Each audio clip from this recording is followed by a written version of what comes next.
down beside the glowing bars. Obviously, the glowing bars are of the furnace or the person or the fireside. They will be kind of glowing. They will be obviously hot and lit up by the continuous fire.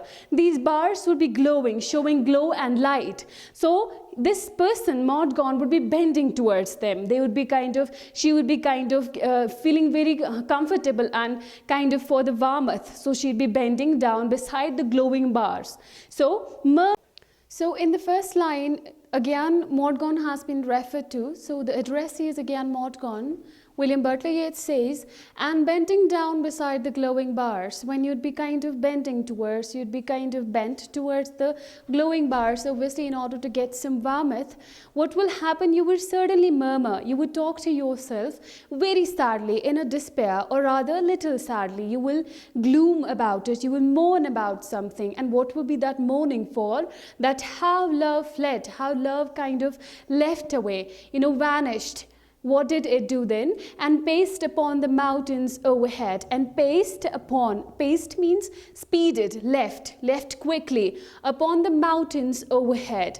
And hid his face. Who is being referred to here?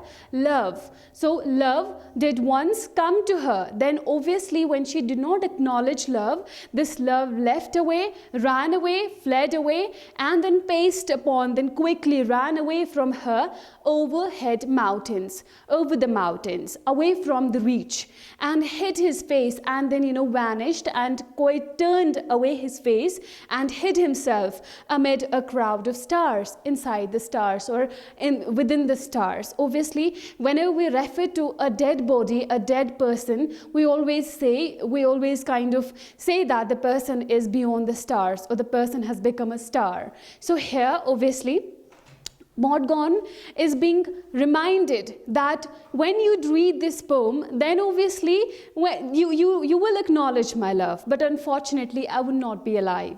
So this love is actually William Butler Yeats himself. Butler Yeats is talking about himself, that I'd be dead, I'll be no more that moment. I'd be a dead body, you will not be able to acknowledge me that moment. So love is obviously personified here, Personified means giving. This love is actually a personification, a poetic device called as personification. Personification means giving the human qualities to something away from humans. As I've already discussed in the class many times, what personification means, it is attribution or giving of human qualities to some other thing away from human beings, other than human beings. So in this stanza, we say that personification has been used, where love is actually being personified. It is being said that love fled away, as if love is some human being and it is moving. It has a quality of moving. So love otherwise is an abstract noun, a noun which cannot move, we cannot see it moving or crawling or talking. So here we see that love has been personified, and William Butler Yeats has been is actually referring to himself by saying love, that I'd be. So as we already know now that love has been personified here, but in the other sense, love is actually William Butler Yeats himself. So he's talking about himself that when you'd start acknowledging my love, obviously that moment I'd be no more, I'd be dead. So that moment you would obviously think about me, and obviously you'll kind of little bit feel sad about me. You'll murmur to yourself about me, but unfortunately I'll be no more. So love obviously has been personified. It has been given the human qualities, like as if it fled away, it moved away, and paced upon and speeded away from over the mountains.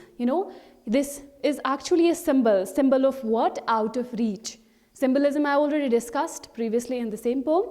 So here also this mountains overhead is a symbol of out of reach, where things cannot reach, out of access, out of reach. So likewise, We have crowd of stars. Obviously, I'd be there where obviously you would not be able to reach me. So that will be crowd of stars. It's again the same symbolism. It has been symbolized here as the real meaning, the figurative meaning is actually out of reach. Here we don't go to the literal meaning. When we don't go literal for the literal meaning, we call it as in the form of symbols. When we say, we call it as symbolism. So, as I've already discussed, that this is anaphora, and now obviously another literary device has been employed here, that is alliteration. Alliteration actually means a repetition of the consonant sounds in the same line.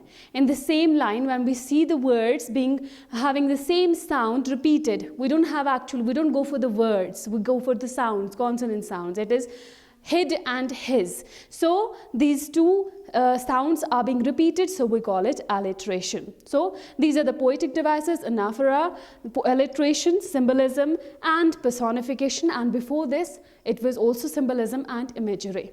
So throughout this poem has been referred to Maud Gonne, who was the addressee in this poem, and William Butler Yeats was actually addressing to Maud Gonne as that she would acknowledge love, but at the moment when things would be gone, like I'd be no more there. Love would be not there to to caress her again, because obviously things would be no more to be there for her. So throughout this poem, there is actually a mention of the catastrophic quality of time. Time has a quality that it changes things from best to worst. Like a person is young today, tomorrow he'd not be young anymore. So time has this quality of, devastating, destructing things. But it is upon the human being who can obviously win over this quality of time, who can obviously win over by showing his eternity, his kind of acknowledging things for the whole life, to become kind of the one who will win over, who will not give up with the time, loving somebody. So this eternal beauty of love is being discussed in the whole poem. Like, for example, William Shakespeare also discusses one of his poems that how he would keep his beloved alive through art.